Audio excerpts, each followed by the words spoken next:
Je profite de ces installations pour vous donner quelques règles du jeu de ce débat. Premièrement, nous aurons 5 représentants de candidats. Pourquoi 5 ? Le critère a été très simple.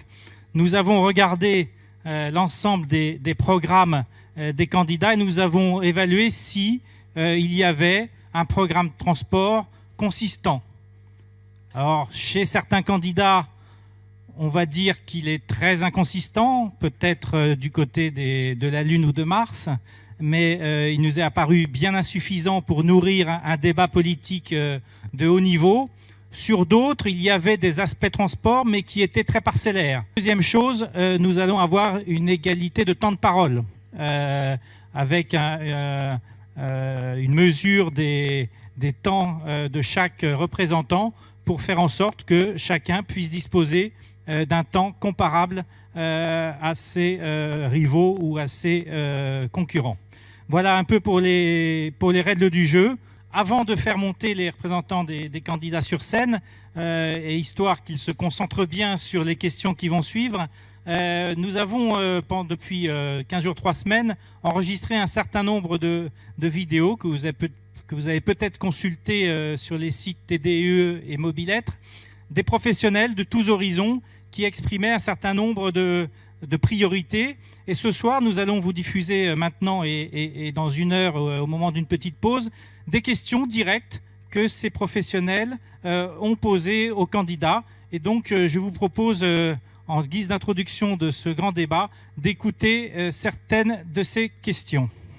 La SNCF d'aujourd'hui, c'est un grand groupe de solutions de mobilité et de logistique français et d'envergure internationale. On a besoin d'une vision, ça ne peut pas être seulement celle du management. Et donc la question est naturelle, quelle feuille de route verriez-vous pour cette SNCF, SNCF Réseau, SNCF Mobilité pour les 5 ans qui viennent ? Une des questions sociales et politiques les plus fortes que notre société ait à traiter, c'est celle dite des quartiers. Ces quartiers de banlieue où se cumulent des problèmes d'emploi, de chômage, de formation, de services publics, de logement, etc. Parmi ces questions, il y a la desserte par les transports, l'accessibilité. Ces quartiers sont souvent moins bien desservis, voire même enclavés, refermés sur eux-mêmes. Comment vous, candidat à la présidence de la République, comptez-vous attaquer ce problème ?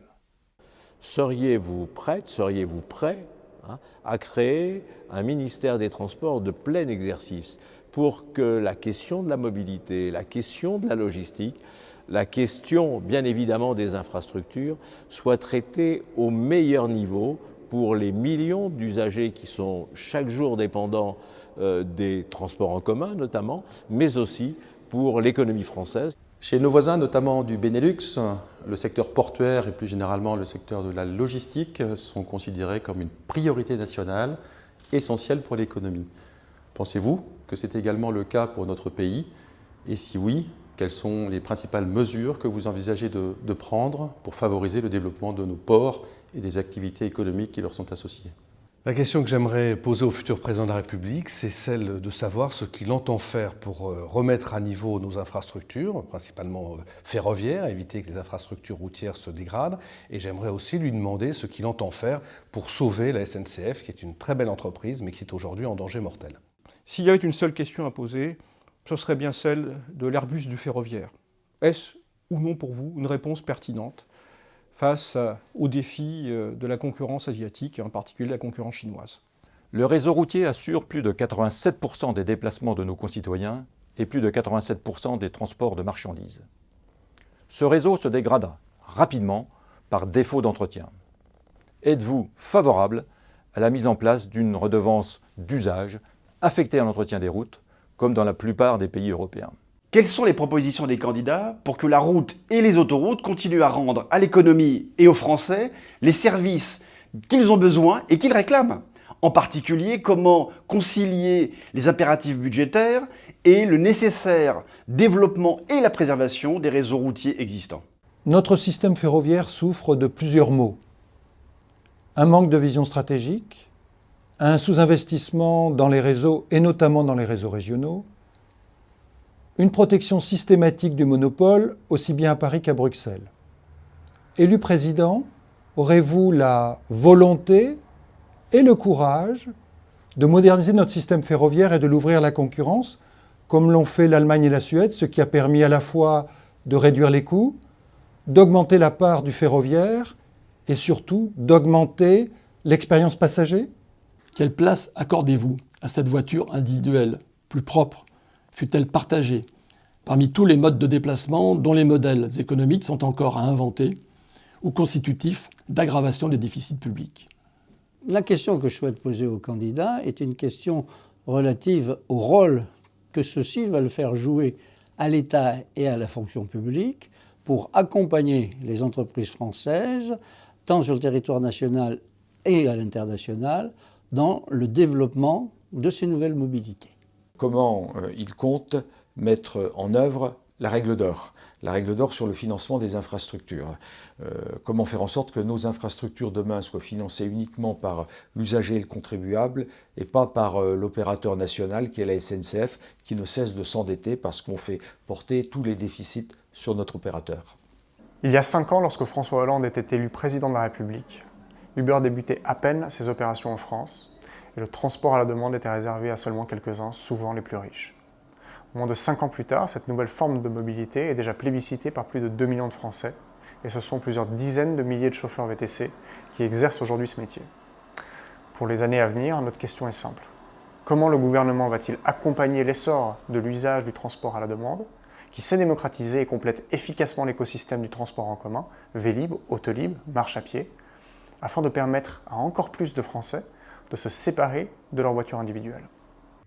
Voilà quelques-unes des questions que nous vous poserons ce soir. Merci à tous ceux qui ont bien voulu répondre à nos questions. Je vais demander maintenant, sans tarder, aux 5 représentants des candidats que vous voyez sur l'écran de venir me rejoindre.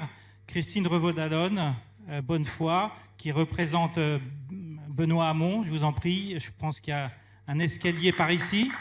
Non, alors il faut faire le tour. Voilà, il faut faire le tour. Donc vous vous installerez au centre de cette scène. Dominique Bussereau, qui représente François Fillon. Bonjour. Laurent Courtois, qui représente Jean-Luc Mélenchon. Bonsoir, monsieur. François Devoyer, qui représente Marine Le Pen. Bonsoir, monsieur. Et Arnaud Leroy, qui représente Emmanuel Macron. Alors, il y a un ordre, Dominique Bussereau, si vous voulez venir ici. Monsieur Courtois, juste ici. Monsieur Leroy et monsieur Devoyer. Je sais que de votre point de vue, la gauche et la droite, mais après tout, la politique, c'est une question de point de vue. Et n'attribuez pas à ce placement quelques signes que ce soit. Alors, il y a beaucoup de questions sur lesquelles on a envie d'entendre vos réponses ce soir.